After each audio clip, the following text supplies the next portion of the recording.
He's a rocker. Doctor. Don't tug on that. You never know what it might be attached to. Inventor. Activate oscillator. It's broken the sound barrier. Philosopher. No matter where you go, there you are. And the only hero Buckaroo. Buckaroo. Buckaroo. Curse you, Banzai! who can save us all. Evil! Pure and simple from the 8th dimension! Venom! Launch thermal pod. Buckaroo Banzai is pure nutty fun. Buckaroo, you forgot your thruster. Why don't you hold on to him for a while? The cult sci-fi classic. Run! In a dimension all its own. Real-life Martians landing in New Jersey. Holy Toledo! We will fire a portable beam weapon. Vaporize the whole damn planet? If we blow this today, Get him up. there ain't no tomorrow. Left, I said left! This is left! I mean my left, your left, go your right! Buckaroo, President's calling about is everything okay with the alien space cloud from Planet 10, or should we just go ahead and destroy Russia? Tell him yes on one and no on two. The Adventures of Buckaroo Banzai. Which was yes, destroy Russia or number 2?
Buckaroo Banzai. It's the latest issue. Usually it's a film with a very specific demo, you know, very specific fan base. Time? I got nothing but time. Like Buckaroo. Buckaroo's a perfect cult film.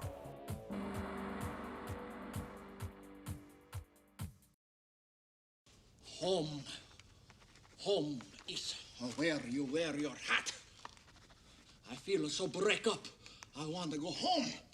Buckaroo Banzai just arrived on my doorstep from my agent, and I read this and said, I want nothing to do with this. I don't understand this at all. This is insane. And these guys begged to meet with me. You just knew this was going to be, I want to work with these people. And they have something really special in mind. I don't know that I got it exactly, but I knew that it wasn't, you know, your usual movie. It wasn't a usual narrative. It wasn't a TV narrative. It's way before its time. I mean, I think Mac Rauch is a time traveler. I really do. Planet 10, how do you guys know that? It's all on the yellow record, come on. Hey, can't spill into the Reno. Yellow record. However, You don't tell Peter really what to do, because whatever you tell him, you know, he'll take that and incorporate it and make it 10 times better. I mean, I don't think I've ever worked with a smarter actor than him. Just a really, he's as close to Buckaroo Banzai as you could get. You will never hear the real behind the scenes of any film unless you are at one. Buckaroo, President's on line 1 calling about is everything okay with the alien space cloud from Planet 10, or should he just go ahead and destroy Russia? Tell him yes on one and no on two. Which was yes, destroy Russia or number 2? Nobody grasps Buckaroo. There was no stage in the doing of Buckaroo, no stage afterwards that I ever grasped what Buckaroo was about. If Buckaroo comes along, I didn't understand what Buckaroo was about. And then I had a dinner out here in LA with W.D. Richter and his lovely wife and Mac Rauch, Neil Canton, producer, great people. And they just said, you're the guy for this, you know? You're like a fascinating guy, and you're smart, and you're a musician. And you know, you think you're not a sucker for flattery, but when you sit down and have dinner, people say, you're the guy for this. You are the guy for it. So, you know, I ended up doing Buckaroo. We must work while the clock she's ticking. We hide, they seek.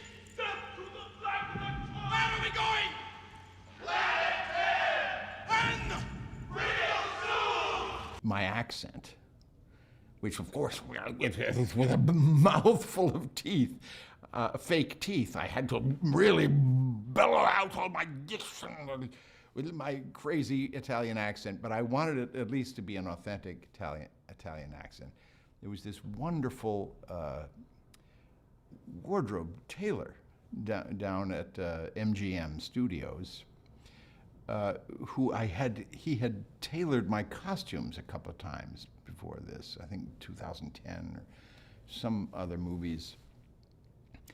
And he had this incredible Italian accent, just this perfect accent. Tomorrow, I'm going home with my overthruster. That's terrific, Doc. I'll make sure you get an early wake-up call. Laugh a while you can, monkey boy. And I worked from that, and you know, sort of puffed it up into this big, laugh a while you can, monkey boy. You know, this crazy accent. Is the girl dead? Yes. Then sound the call to board the ship.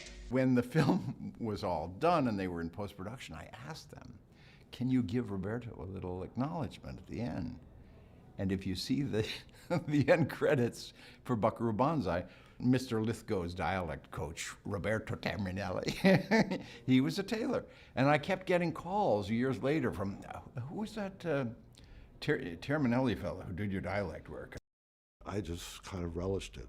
I did. I enjoyed a lot being this kind of strange thing from another place. Got O'Connor to smash the window. Why me, John V. Bouquet? It might be booby-trapped. Oh.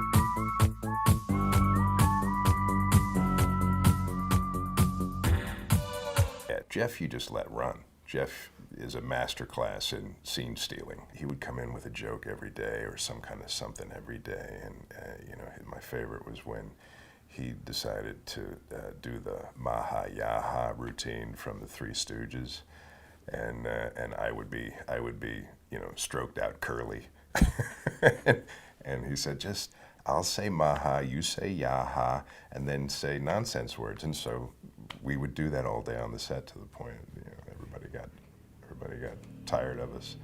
But he's a great guy. Really loved him. Really loved seeing him in anything he does too. There's no cooler persona than Pepe Cerna. Well, you know, maybe Billy. Maybe Billy Vera and Pepe were like, you know, they were battling it out for who was the coolest guy.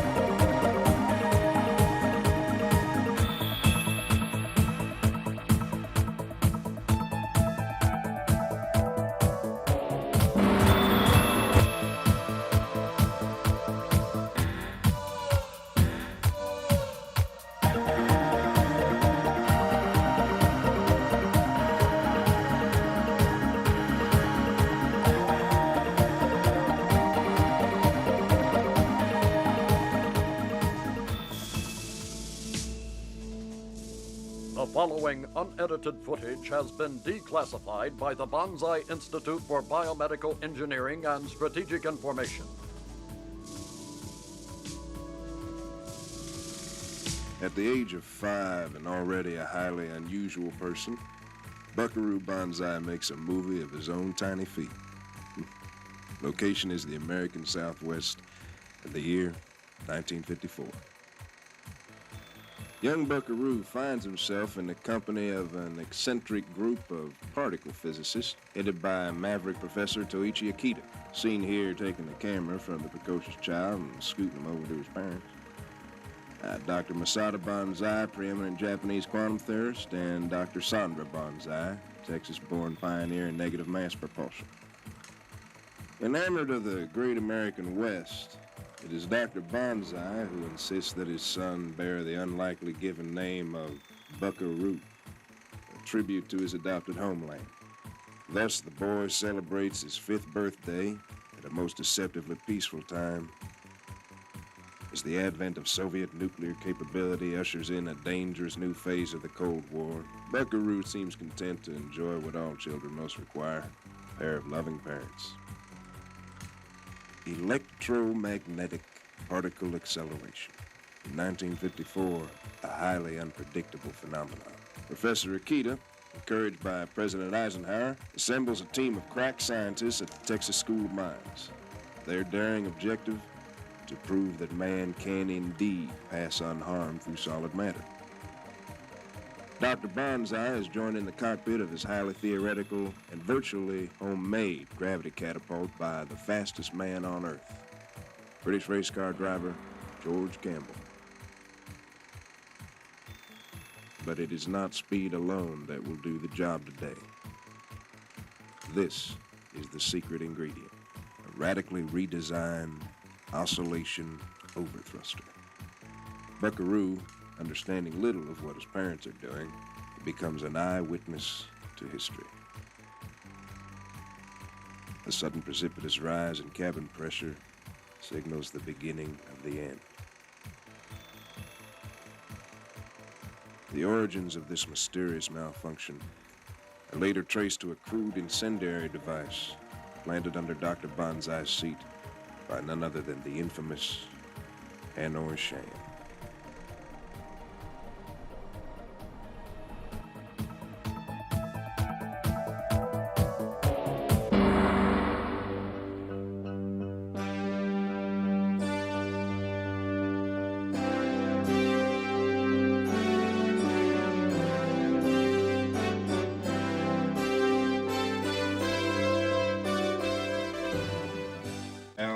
Set up the grid and get the last known coordinates. Tommy, you hop on the Marconi and see if we got any blue blaze within a 10-minute radius, but no strike teams, Tommy, understand?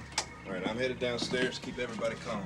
Once we had these pieces, we thought Buckaroo needed some kind of muscle, right? Because after all, they are trying to save the world. And when Clancy came in, he had a wonderful kind of calmness about him, and he had a physical presence. And so we thought, well, okay, we need that. He was big and in shape, and so it kind of looked like a cowboy, and they stuck a hat on me, and I was fine.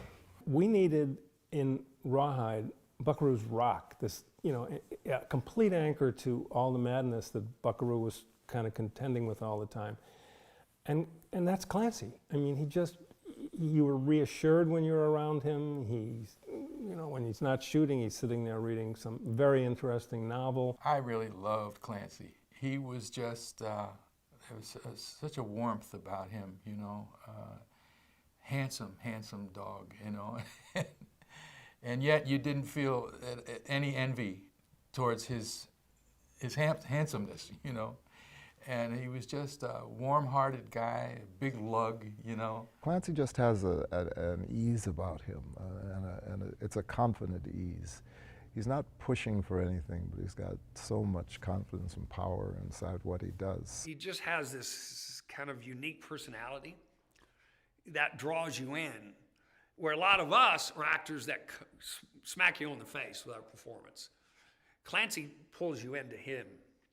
I wanted to make up this guy as a combination of Kazan, because Kazan was certainly one of the most brilliant observers of human nature. And then I really dug Adam Ant. And Adam Ant had a great swing performance to him, even though he's a rocker, but he sort of crossed the genre boundary there. And then one of the great people I admired all my life, and I saw him in an interview with Dick Cavett, was Jacques Cousteau. And Jacques Cousteau was, look, a photographer, a marine biologist, a sailor, a diver. The guy invented scuba. So if you take those three people, the liquidity and the incision of Kazan and the brilliance of Cousteau and the entertainment of Adam Ant, those are my three role models to combine, you know, to make Buckaroo. Hey, now. Don't be mean. We don't have to be mean. Because remember, no matter where you go, there you are. One of the most entertaining times I've ever had in my life was standing between John Lithgow and Christopher Lloyd being tortured at the end of Buckaroo with that phony baloney, unbelievable Mussolini-like accent of Lithgow. Big booty. And behind me was Lloyd eating Doritos while he's trying to get Lithgow to call him the right name. I think I fell out of the shot in hysterical laughter about 50 times before they got a good one on me. I couldn't stand it. I'd say, okay, guys, seriously, I'm gonna have to ask the ADs, assistant directors, come in here and say the lines. It's serious. And they were serious, except that those two dudes are like genius actors, those two guys. We were all getting started in our career. Christopher was already there. Christopher was sort of an comedy icon to us. He's just wonderfully odd in a very delightful way. People told me I have a character face, and I try to use it. It's not my goddamn planet. Understand, monkey boy? Let's get out of here, John O'Connor. But John Wharton said we could kill her. Damn John Wharton and the horse he rode in on! If you get to meet him and talk to him, you just kind of want to work with him because you're just so, it's like, well, what's he thinking about? What's he going to do? No matter what you think of, he's going to do something different. And it's always better than what you imagine. Except for Third Rock, I've never laughed so hard and so constantly on any job. In fact, I can tell you a secret. There is a moment in the film where you actually see me breaking up on camera. He improvised so many wonderful silent moments in this film. You know, the great one is the flipping the bird at Lizardo at the end of the movie. His character was just constant needling me or disrespecting me. And I just felt this was an appropriate reply to the whole business. That's the moment. That's the moment when I break up. It won't work! It won't work! Shut up, John Bigfoot, you coward! You're the weakest individual I ever know! We are cooking. Over. I don't know why we settled on red hair. My idea was it was constantly flying like a fright wig because he literally injects himself with electricity by throwing a switch on his arm as if he's shooting up and buzzing himself on his tongue with little electric clamps. Dr. Emilio Lizardo put together from spare parts in a laboratory at Princeton. 1938. Can you imagine what it must have been like then? I took liberties. We came up with this screwed up metabolism idea so that I was just hugely bulky and also saw myself as somewhat of an insectivorous, you know. I sort of crept around just the way I walked. I don't know, just making these little alien decisions. He was this curious mixture of alien fascist dictator and exuberant Italian physicist. A good and a bad man caught in the same body. We must work faster to finish the great vehicle itself so we can enter the 8th dimension and free our trapped comrades. So we can return home and seize power once again. We had this crazy notion that the inner biological thermostat of my body was off, so that I was constantly cold. So I wore 2 of everything, 2 coats, 2 scarves, 2 overcoats. I didn't even think that we would be shooting in East Los Angeles in the month of August. So I was dripping with sweat. Oh, man. Those things pack a mean wallop, huh? What are y'all looking at? The set dresser did amazing stuff. You know, there was always something on the set to play with. Probably the most creative design and set dressing movie I've ever been on, because whatever popped into your head that might be appropriate, you were able to put there. Those people probably had more input into character than anybody else, because they would come up and say, hey, I put this little device and maybe you could play with that. In fact, there's a shot early in the film where Clancy Brown is looking at a little video that's on his belt, and it's like a little monitor on the end of a flexible arm that's attached to a box on his belt. And that was a Sony Watchman. It was one of the first little black and white, inch-and-a-half black and white CRT thing. Subcutaneous microphones going to allow the patient to transmit verbal instructions to his own brain. Like raise my left arm or throw the harpoon. People are going to come from all over. This boy's an Eskimo. I was so thrilled to be back and with those dudes again.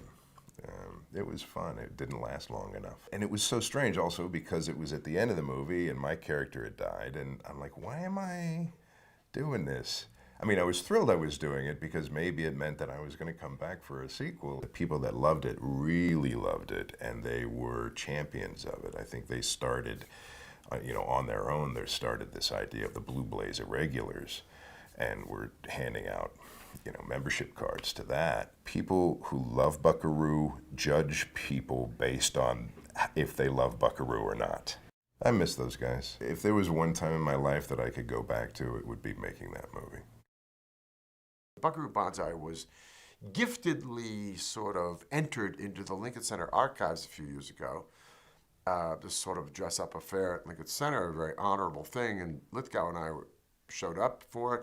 We sat in the back, and I thought, well, I hope they don't ask me to introduce the film to these dozens and mockers and money people of New York and the sophisticates of New York Art Society, because I don't know what Buckaroo's about. I know what I did in it.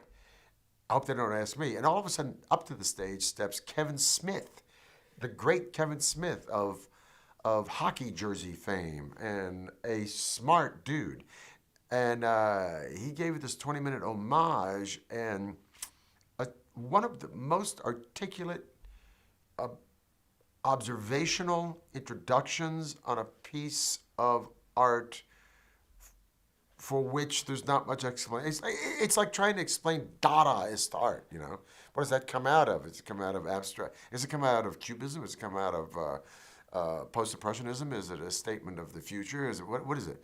And that's what trying to explain Buckaroo is. But Kevin said this: the film defines an encapsulating genre that defies a single genre.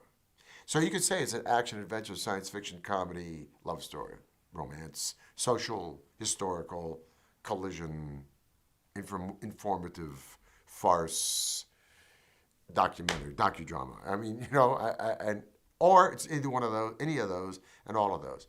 And it could be all of those. And I'm sitting there with Lithgow, and I say, I didn't know that, did you, John? And John says, I didn't know that either. If we'd had social media back then, it would have turned it into something wild and wonderful. It was that anyway, but not many people went to see it in theaters. I think of everything I've done, that's the thing I most enjoy watching, because it's just so out there. Best thing you could take out of a film is the love that you've shared with the cast and crew. And that experience of doing Buckaroo was absolutely lovely.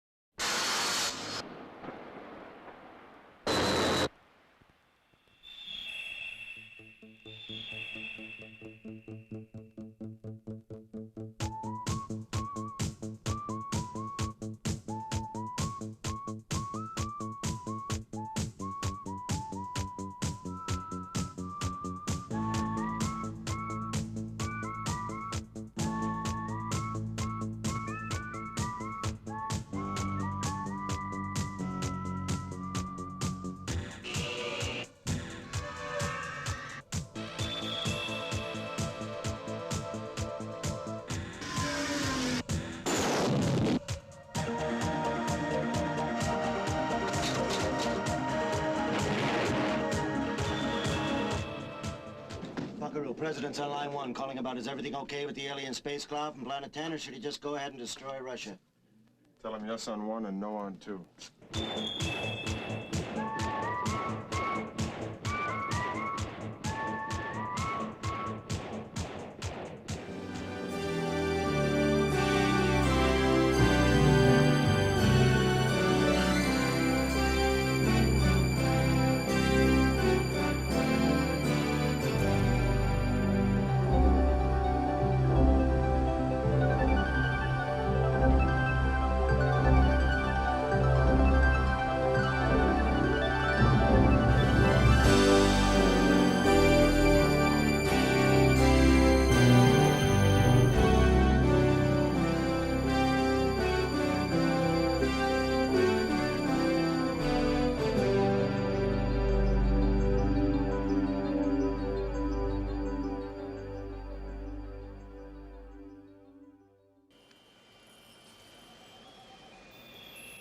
Buckaroo Banzai.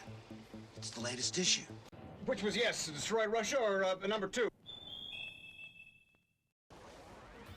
Everybody says, well, why didn't you make, Buckaroo Banzai versus the World Crime League? Basically because David Beagleman so hated the movie that it became like a non-issue. There was no way he was going to make a sequel. He wasn't even going to support the original. They signed us up for 5 sequels, because they had high hopes for the film. And we had high hopes. I mean, everybody, all the guys that I knew, were all looking forward to doing the next one, and the next one, and the next one, and the next one. Is this what you're looking for, Buckaroo? Scooter, you got his job. All right. You want to ride with me in the jet car? Wow, you know it. I'm gonna have to ask my dad first. Okay, you ask your dad. I'll wash up.